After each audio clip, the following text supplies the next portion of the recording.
All right. Well, welcome to the special webinar that we're doing today for the Author Marketing Institute. My name is Jim Kukrow from the Author Marketing Institute, and we have a real special guest on the line today who's going to talk about a topic that you need to know about in order to sell more books. Before we do that, this is a preview in what we're doing for the Author Marketing Live virtual event, which is happening starting on January 26th, 2015. So if you're watching this before that date, then you definitely want to head on over to authormarketinglive.com and get your seat, because we're going to have 15 presentations that are going to be similar in content to this over that week period. And the best part about a virtual event is that there's no travel, there's no phone, no planes, no hotels. You just log in, watch the presentation either live when you can. We're recording them all during the day. But if you have a day job or if you're writing and you don't feel like watching them at that time, you can just come back and watch them anytime you want. Come back and watch one of them every night for 15 days. You could watch them 2 months later. It doesn't matter. A virtual event is powerful because you don't have to leave your home. You could watch it on your phone.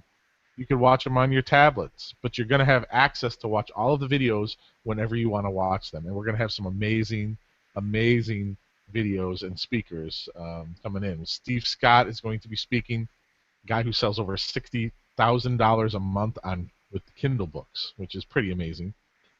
He's going to be showing you how he does that. Brian Cohen is going to be coming in and talking about how to set up a multi-author Facebook event. We've got Mark Coker, the CEO of Smashwords, going to be on the call. Some bigger names in the nonfiction world. We've got Lewis Howes. I just met with Tony Robbins, Peter Shankman, Joel Comm. We've got fiction, nonfiction. It's all going to be covered across all of the things you're going to need to know about for how to sell more books. But we're excited to have you there. So this is a little preview that we're going to do today, and this is one of the people that we just didn't have enough room to get on the agenda for this event, but I said we got to have this information because I know it's going to be valuable. So I'd like to welcome Tara Alemany onto the line. Tara, how are you? Hi, Jim. Thanks for having me. I'm great. I'm glad to have you here. As I mentioned, Tara reached out to me, and we didn't have room to get her on this agenda for Author Marketing Live, but I really thought that the information that she wanted to present made a lot of sense, and I wanted to do this and get it out to you guys anyway, because I think it's going to make a lot of sense for you guys. So let me just quickly read a little bit about Tara here.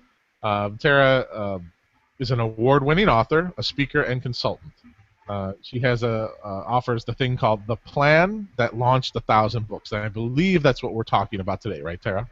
We're going to take a segment out of the plan, because the plan itself, the full talk, is just too long for right now, but right. We're going to take a piece and highlight it. Great. So this is a do-it-yourself guide to marketing and promoting your books. And Tara, after working with years of working with authors and speakers to develop marketing strategies and build their platforms, Tara shares her favorite tools, tips, and techniques in this in-depth DIY guide. So that's what we're going to talk about today.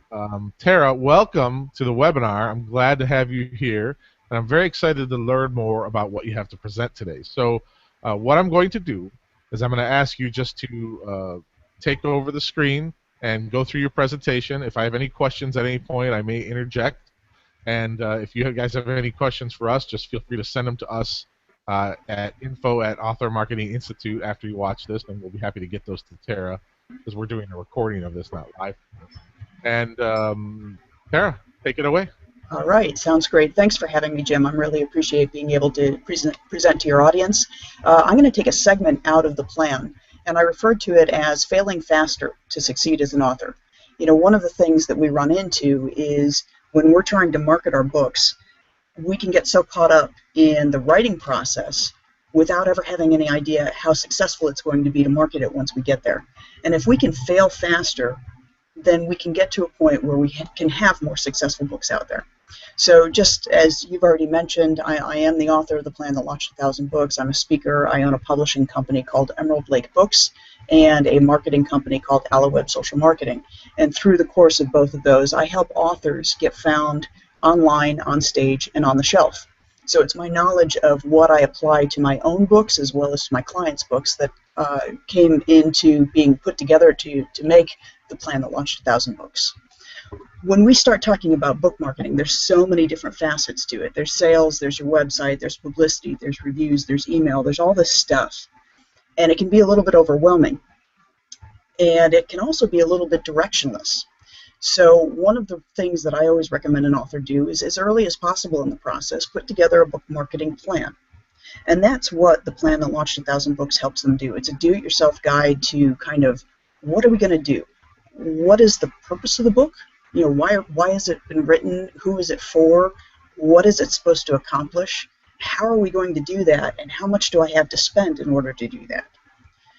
And the combination of this book marketing plan and then this how strategies piece is where all of the other aspects from here come into play. How are we going to implement these different parts in order to create a plan that's effective for us based on our budget, based on our skills, based on the resources we have access to? But there's a piece that can be done even before then. And before you ever get into planning how you're going to get the book that you want to write into the hands of your audience, there's market research that really should be done. And most people skip this step, and yet it's something that's very important because you want to understand whether or not there's even a demand for the title that you want to write.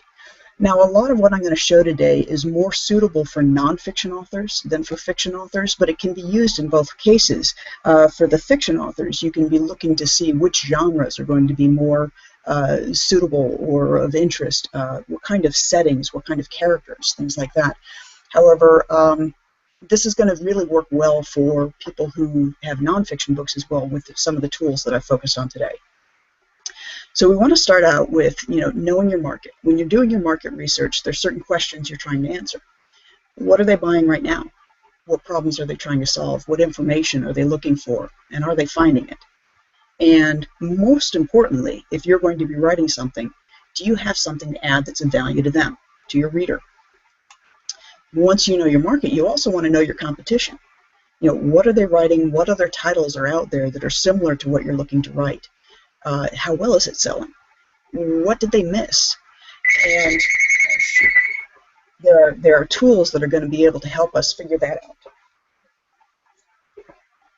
So the next thing that you want to do as part of your marketing is also project your sales. And that can be really hard to predict. You want to think about the supply and demand. You want to do your best to be able to pull that information together. But in the past, even with the research you did, it really came down to a guessing game. One of the best places to go, doing your market research actually is a little bit counterintuitive too, because people think about the fact that research takes time. Well, research does take time, but done right, it saves you time as well. It allows you to plan a course of action that's going to accomplish your goals more quickly. It's also going to help you discover what's selling now. You need to be aware of the fact that past performance doesn't always guarantee future results, just as in investing. However, having an understanding of what is successful right now will help. It also gives you the opportunity to kind of test out your ideas, see what is currently of interest to your reading audience as well as to your existing followers. So one of the places that people usually go when they're looking at researching titles is Amazon. But there's a few problems there. One is that things aren't always what they seem. So, for instance, you could have a book and be looking at the top 100 free titles. Actually, you could be looking at the top 100 paid titles. But if something had just come off the top 100 free titles and is now being paid for, it will show up in the top 100 paid. So even though there's no real sales behind it, it can look as though it's a best-selling book that is generating the kind of revenue. And of course, if we're going to be writing and we're looking to market our books, most likely we're looking to market it for sales. So you want to look at what titles are actually going to be generating money for you. The other issue is that everything moves so quickly on Amazon. When you do look at things like the sales ranks, those are being updated hourly. So the chances of you being able to target a title and write something similar to a title that's doing really well right now, by the time you have it written and ready to go, it may be out of date. The other thing on top of that is that research can become really time consuming. I had a scenario once where an author client of mine had a book that was already written and was now trying to research the most effective titles for the book. And in doing that, we ended up spending about 10 hours of time on Amazon researching existing titles in the similar categories that had similar content, brainstorming new titles, coming up with the top 10 best titles that we could come up with, polling prospective readers, trying to select a title. And by the time we did that, it was all just to select a title for an existing book. And we had no guarantee of what the overall outcome was going to be for us in terms of increase in sales. So one of the things that I recommend people use is a Google Chrome extension that's called Kindle Spy. And if you're interested in learning more about it, especially seeing a video demo of it that I have, it's on my website at Kindle Spy Demo. So alewebsocial.com, Kindle Spy Demo. You can also just get a copy of it here because I'm going to go through a little bit of it right now. Because the information I'm going to get from Kindle Spy, I'm going to show you how to use that to maximize the effectiveness of what you're trying to put together for your book. So I'm going to go actually to Google Chrome right now. And Kindle Spy is this Google Chrome extension add-on here. So if I click on Kindle Spy, it's going to open up Amazon, but it opens it up in a special way that allows it to gather data from there. And when I do that, it's going to open it up so that I am searching on Amazon.com, which is the US listings, and then the Kindle store. And say I want to see about on a topic on book marketing, maybe. I'm going to do a search on that book marketing and go. And it's going to show me the top books that meet that keyword right now. Now I can use this same application to drill down in categories instead if I want, but I'm using it to look specifically at a topic right now that I might be interested in writing about. So book marketing, it shows me the top search results.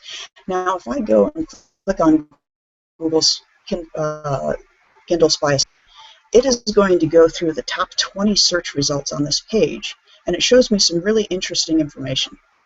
It shows me the average sales rank, and it takes a few minutes to pull in all the data, but it's going to show me the average sales rank of the books that are currently being shown here, as well as the estimated average sales revenue and average price of those books. It also gives me an indicator of the average number of reviews. Now, when I want to see if a title or a topic is strong, I want to look at books that have a sales rank of, say, 30,000 or more. And so in this particular instance, looking at book marketing from this standpoint, my initial guess would be that although it's generating a good amount of revenue, the overall sales rank is a little bit low. So for instance, what I want to be looking for is a keyword or topic that has a sales rank of 30,000 or more, 30,000 or less, sorry. So I have a couple in this category, but I might want to consider refining that keyword in order to come up with more titles that have a greater sales rank. Now the nice thing is I can take this information, I can export it to Excel and manipulate the information so that I can sort on sales rank, I can sort on the different pieces of information. But here it's giving me a great list at this point of starting points. So I am going to export this so that you can see what it looks like when it's exported. When it's opened in Excel, it's simply an unformatted CSV file. So if you have a Mac, you can open it in Pages as well if that's what you choose to do. Tara, I have a question. Sure. The estimated sales number, is that per month or what is that? That is for the last 30 days. Okay. So that's one of the differences where you're looking at the sales ranks. That's based on the last hour. This looks at the estimated sales over the course of the last 30 days. How does it determine the estimated sales rank in the last 30 days if it does? Because it records all of the sales rank every hour? It does record the sales rank over the last 30 days, and there is a way that you can actually mark certain titles to be able to see the trend in sales rank over the last 30 days. Oh, wow, okay. I Okay. didn't realize it did that. Yeah, so it's a really cool application, very powerful. It's inexpensive. It is a Chrome extension. It is a premium one, but it's $37 for it, so it's well worth saving the time that it takes to research the titles. The nice thing too is later on I can send this information along to other people if I want to show them certain titles, or say later on I touch on the fact that you want to have your graphic designer look at some of the top selling covers in order to create a cover that works really well for you. Well, the links to all of these top 20 books are right here, so it would be very easy for you to provide that information without having to have the extension themselves. But here, if I just go and put a simple filter on any one of these columns, I can then resort. So I want to look smallest to largest, and I can see this one probably it hasn't had any sales in the last 30 days, so there's nothing to rank it on. But if you take a look, I want something that has a strong showing at 30,000 or less, and actually there are 11 different titles that do. So that could be a good category to write on. Going back to Kindle Spy itself, there's a lot of other things that you can use this for. So the other part of Kindle Spy isn't just the sales rank, and I do want to point out the fact that you can pull the sales data for the US or for the UK or for Germany. It's not just US data only. You do have to choose which one you're interested in. But the other thing that Kindle Spy does for you is this word cloud. This word cloud looks at the words used in the titles of all of these top 20 books and suggests possibilities that you may want to include in your title. So if you're looking for what might I write on, you might want to look at using Facebook for your book marketing, because those seem to be the top titles that people are buying right now and what they're interested in. So it's really, it's very powerful in helping you niche down on what it is that you want to be writing about. And therefore, you can test out your ideas based on purchases currently being made before you even start writing. Now, the nice thing, too, is once you've identified what you want to be writing about, you can start using Amazon simply to go in and reverse engineer your book. You can look at titles that are similar to the one that you think you're going to write. And if we decided that we wanted to write something on, using Facebook to market your book, you might want to narrow down in on some of the books related to Facebook. And when you do that, you can then use the look inside feature in order to look at what content is there and figure out how relevant it is for what you want to be writing about. It looks like, yes, look inside. So when you look at the table of contents, hopefully this has one, yes. When you look at the table of contents, it just helps you jog your memory about the things that you may want to include in this book that you're considering writing. Now, one of the things that I do like to do as I start writing is I start an outline. And personally, because I like doing it visually, I use a mind map. So I write down what my keyword or what my topic is, and then I start pulling together what the various chapters are going to be and what the points in those chapters are going to be, so that by the time I'm done with my research, I already have an outline for my book, and I can go ahead and just start filling in the things that are most interesting and relevant to me. So going back to looking at reverse engineering your book, the other part you can do is go look at reviewer comments and read through them. And read through not just the positive ones, but actually look at the negative ones too, because the negative ones will often indicate what people felt was missing in the content and what they had hoped to find that didn't. And that in itself indicates that you have an area where there is a lack. And if you're able to fill that lack with valuable information and great content, then you are positioning yourself well for being able to find the target market that you want. So once you have done that, the other thing that you can do is you can always check on the sales of a given author. So say I'm looking at book marketing, I'm going to go back to book marketing, and I want to check out and see how has an author that has written the kind of books I'm interested in writing done with this particular category. So I think Derek Murphy, has more than one book on book marketing. So if I click on his author page, Kindle Spy will also let me see for that person the same kind of sales data. Now it's not going to show me 1 through 20 unless that author has written 1 through 20, but I can look at all of the content that he does have there. So I can see that over the course of the past 30 days, his total sales revenue across the 2 titles he has is around $402. And that he has a significant number of reviews, which of course is part of what helps Amazon's search algorithm decide what to show first, is reviews as well as keywords in the title, description, and subtitle. So that gives you a target number of what you want to try and accomplish in terms of building your book listing to be able to rank better in Amazon's search engine. So once you've done these kind of things and reverse engineered the bestsellers, looked at those review comments, updated your outline, now it's time to start writing. When you're doing your research, there are a couple of other things there that I would recommend that you make note of. For instance, when you're looking through these titles, look at things like the fonts and formats that you like and dislike, because down the line you're going to have to make decisions about those. Look at the categories that those bestsellers are in and how they're positioned in them. And is that a category that's suitable then for your topic? I also make a point of making note of the print sizes and formats, simply because when I create a book, when I publish it, and especially if it's something that I'm going to print, I want to make sure that it's going to stand out on a bookshelf. So I want to make sure that I'm not doing the same print size as everybody else. So if everybody else is doing a 5.5 by 8.5 book, maybe I want to do 5.25 by 8.25, so that it is a little bit distinct on the shelf and will draw the eye a little more.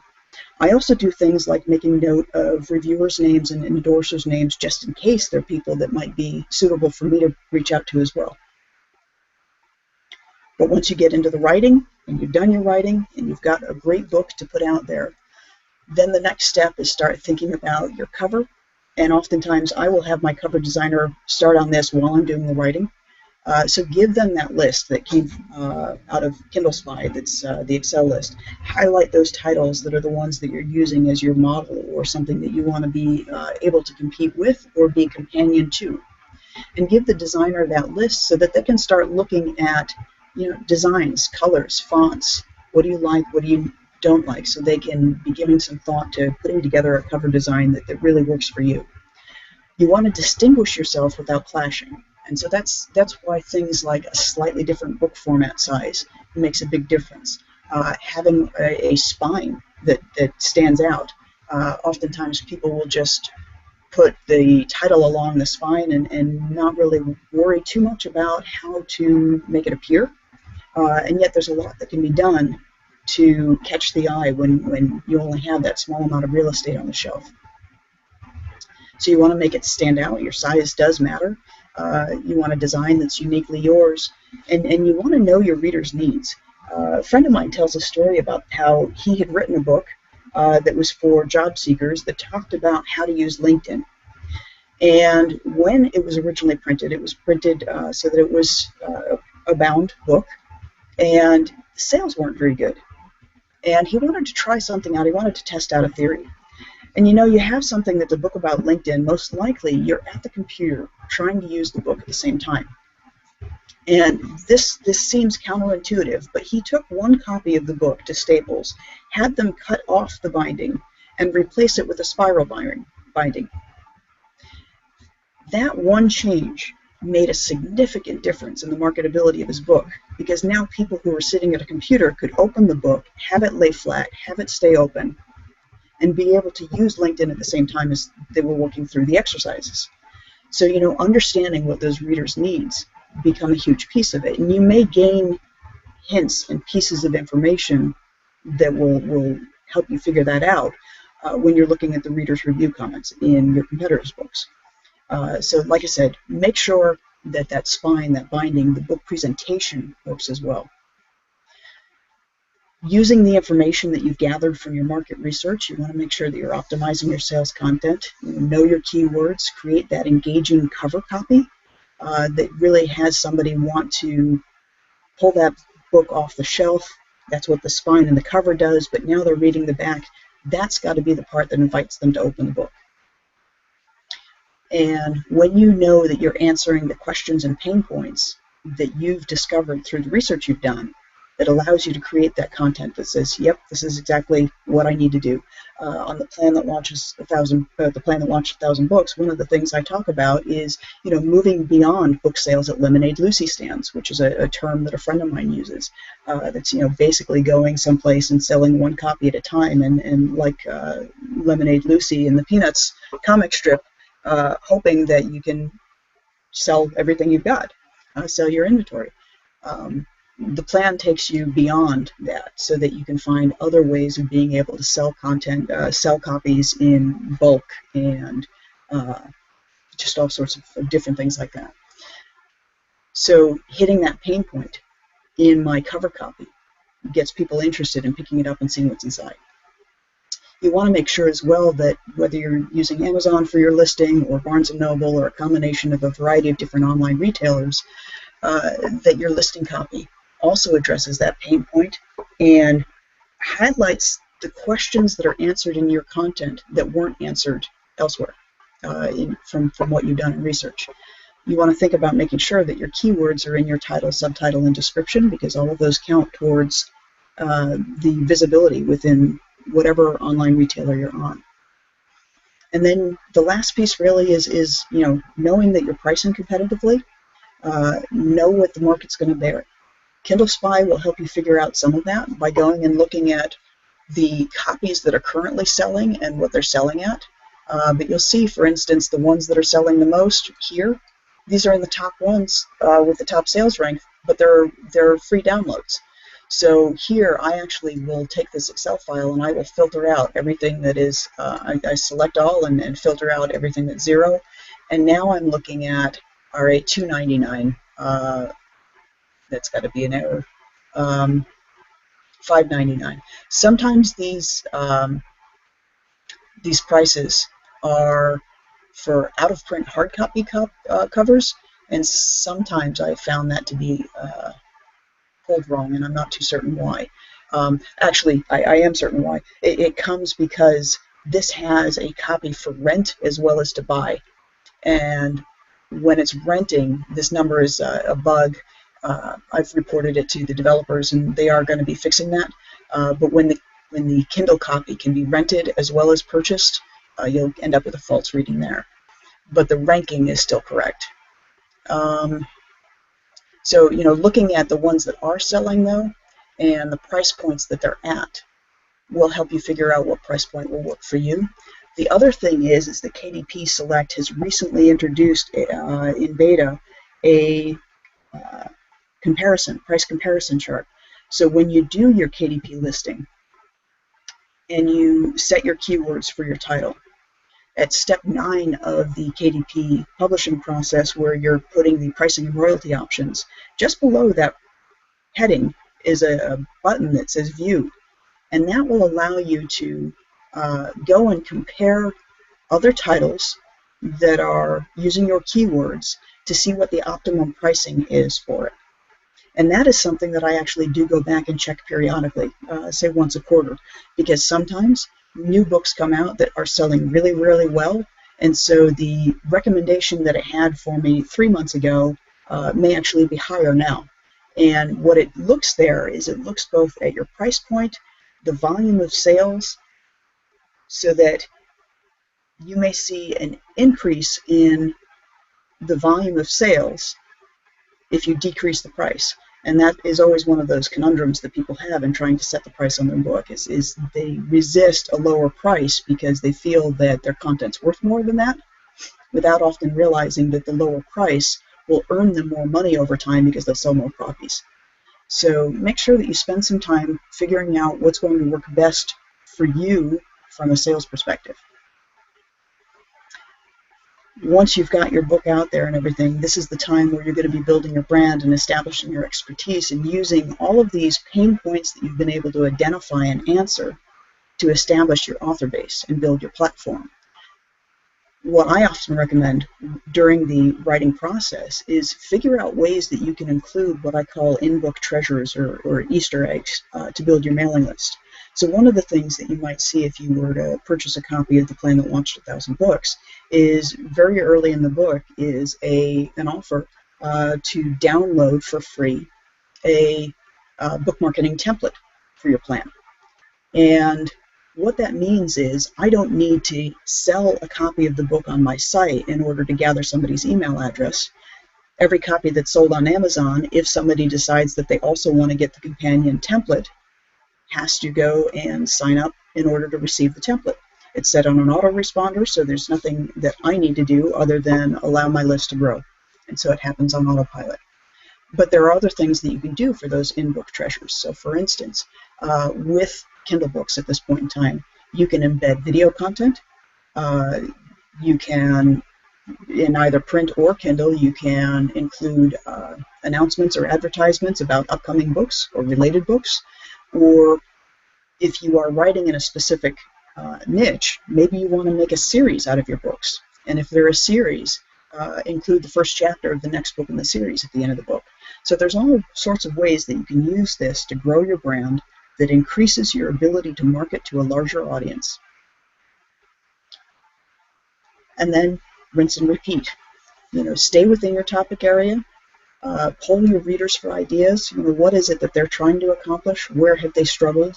And then start doing the research to figure out how can you write something, or what can you write that will allow you to address those pain points so that you become the go-to person. So with that research, it allows you to then set up the next title in your sequence.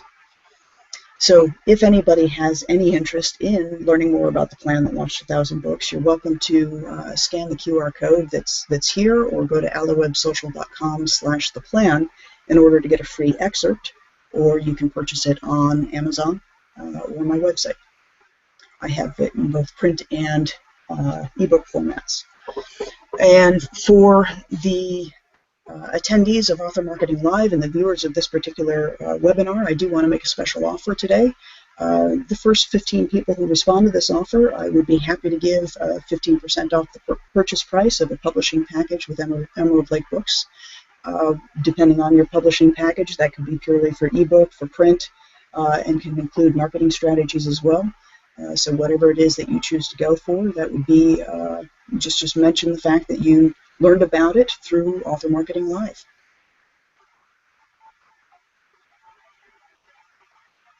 All right, Sarah, are you done? I am. All right, great. I was waiting for a wrap up there. Thanks so much for doing that. I do, I have not used the Kindle Spy tool before, but I find it fascinating that the data it brings. I didn't realize that it brought in sales data that was accrued over time. For example, we have a tool called the Bookalizer, which what it does is it reaches out to Amazon and grabs your sales rank at the current moment and determines how much money that book or a competitor's book earns at the time of that sales rank. Mm-hmm. But Kindle Spy is tracking it for over a 30-day span. So you're getting, essentially a really accurate look, hopefully, of what you or a competitor is actually selling of that title. Is that correct? That is true, yes. Wow, that's amazing. So you recommend that people go through and do the research. I'm torn on this topic. Obviously, I think it's smart for people to do the research and see what books are selling and what aren't selling. And look at the keywords and stuff like that. On the other hand, it's like, do you think that doing this helps some people just go out and write books that maybe they shouldn't be writing because they've found a competitive niche? What do you think? I think that it can happen that way. I know there's plenty of people out there who are simply writing 30, 40, 50-page ebooks in order to get a ton of them out there. And that's not what I recommend. For me, I see using this strategy as a way of being able to build your brand. the authors that I work with are always authors who see their book as part of their business model. So their intent is really to end up with more educated prospects, to create more speaking opportunities, to generate more consulting opportunities. And so you want to make sure that the quality of what you're writing and the quality of what you're trying to sell is in line with the reputation you want your brand to have. Oftentimes people will use something like Kindle Spy to do this market research so that they can put out a whole series of books, often under a pen name. And their only interest really there is the royalties, Kindle royalties. They're not looking to build a business practice per se. I really strongly recommend using this in a way that is allowing you to build the kind of brand that you want to have. Yeah, it makes for nonfiction. You're correct. I mean, I'm just thinking from the fiction side. Somebody sees a romance genre that is really selling well, and they go out and they just write a series of romance books with these specific keywords to try and compete. And I'm not so worried about it because that Kindle Gold Rush type of feeling, I believe it's fading right now simply from the fact that there's so many books out there that exist right now. And I've said this from the beginning, if the books aren't good, they're not going to get read, they're not going to get shared, they're not going to get reviewed. So Mm-hmm. just because some fool creates a 40-part series with specific Kindle keywords and good covers, if the books aren't good, they're not going to be at the top of the sales rank, right? Because And that's one of the reasons why the reviews are so important. right. Because a lot of the strategy that I work with authors on after they've got a book out there is how do they go about getting quality reviews. You'll see that the books that are time and time again at the top of that sales rank, and that's one of the reasons I like Kindle Spy, shows the number of reviews, because that gives me a better feeling for how valuable people see that content. Mhm. If I'm looking at a book that may have a great sales rank right now, but only has 2 reviews, I'm less likely to take the risk of purchasing it. I'm more likely to take the risk of purchasing a book that's doing really well right now that has 93 reviews. Yeah, that's very true. I mean, we are a review, social proof powered internet economy. Mm-hmm. Just went to go buy a dryer the other day, and it's funny. My wife and I were like, "Do we even really need to go into a store anymore?" And Mm-hmm. we went on several different websites, and we found a dryer, and we're like, what's the purpose of us even going into the store to talk to a salesperson? We looked at the reviews. We found one that we thought had decent reviews, whether or not they're fake or real. You make that psychological judgment in your head, on the curve of good versus bad reviews, and we just ordered it.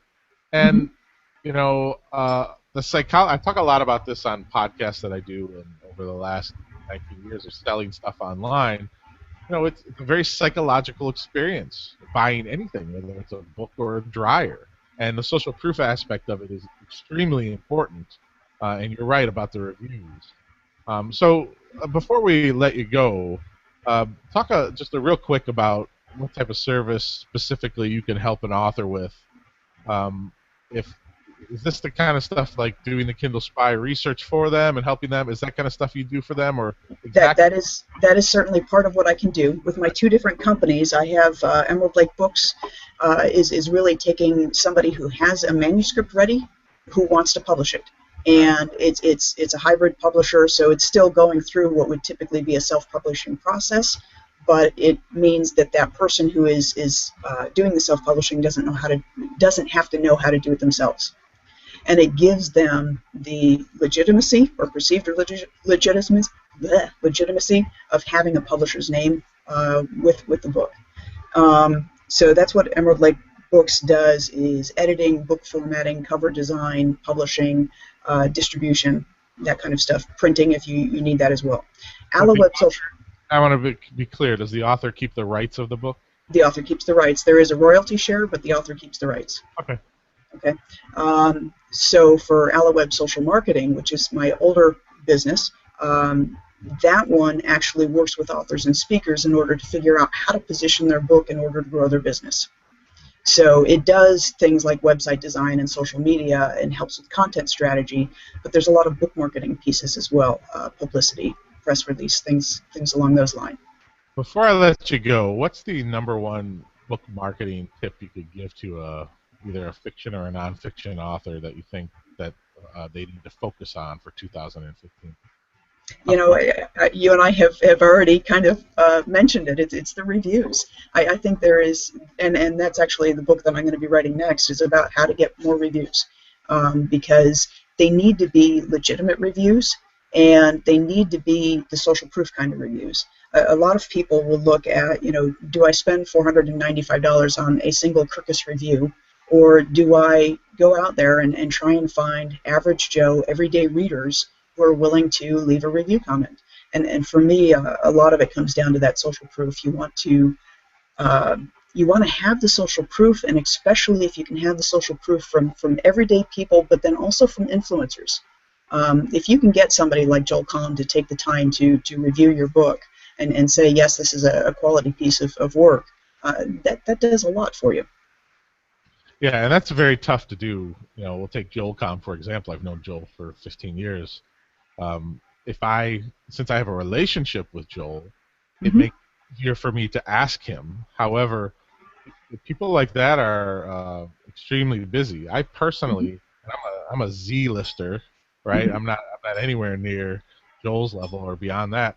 But I personally get probably 5 to 10 requests a month for people for me to read their books and give them a blurb. mm-hmm. I can't even imagine what Joel gets, or people like Mark Cuban get, or people like that. I will give people a tip for that. I do have a quote from Mark Cuban on the back of my first traditionally published book, Attention, um, and I had a previous relationship with Mark because I had introduced him at a Blog World conference years before. So if I send him an email once a year, he would respond, right, which is pretty amazing. Mm-hmm. And when I wanted the review of my book, I sent him the email. I said, "Look, I know you don't have time to read this book. It's a good book, I promise you." I go, "If I give you the highlights here, which is like 10 highlights, and would and I wrote the review for you, would you allow me to put your name on it?" He said yes. Mm-hmm. And that's essentially, he didn't have time to read a 75,000 word book from me, right? But Yep, he did yep, have time to get the highlights. So I guess my point is, if you're trying to get influencers, you have to be very conscious of their time. yep, They're yep. not going to sit and read your book. You have to help them out. Right. And another strategy that actually a friend of mine who was the first male Canadian contributor to the Chicken Soup for the Soul series, his name is Barry Spilchuk, and he said one of the things to do when you're trying to have an influencer isn't to ask them to read the entire book. It's give them that synopsis that you've talked about, and then choose just one chapter that's representative of your book and that's relevant to them. Yeah. Okay. Another Uh, great tip. yeah, yeah. So it works out really well. I mean, Jeffrey Hazlitt, who is a friend of mine, he has Jeffrey Hazlitt with C-Suite with Jeffrey Hazlitt on Bloomberg TV. He's the former CMO of Kodak, and he's a global business celebrity. He wrote an endorsement for The Plan That Launched 1,000 Books. He has two New York Times best-selling books behind him. And so having the clout of somebody like that on your book is great. Ivan Meisner endorsed another one of my books, and one of the tips there was simply to look at the reviews that I already had, and we had already talked personally about what the story was about. So he wanted to endorse it. He actually offered to. Um, but when I asked him for the endorsement, I said, "This is the one thing that nobody has commented on in their reviews yet that I would love to have you highlight." And for that particular book, it was about hope. And because he knew the story, and I'd given him a starting point, he was able to very quickly and easily come back with a review for me. Yeah, the whole review thing is it's easier now. I mean, Author Marketing Club, we have a tool that helps people find the reviewers, which I believe is the best way to get reviews, which is to find people who have reviewed similar books to yours already.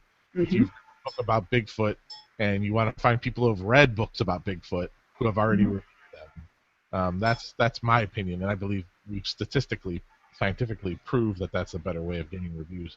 But don't be discouraged. I think anyone who's watching this, it's tough to get reviews.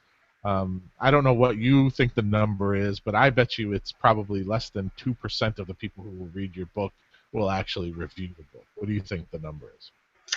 Uh, I think when it comes to sales, yes. I think very few people, when they buy a book, they go back to review it.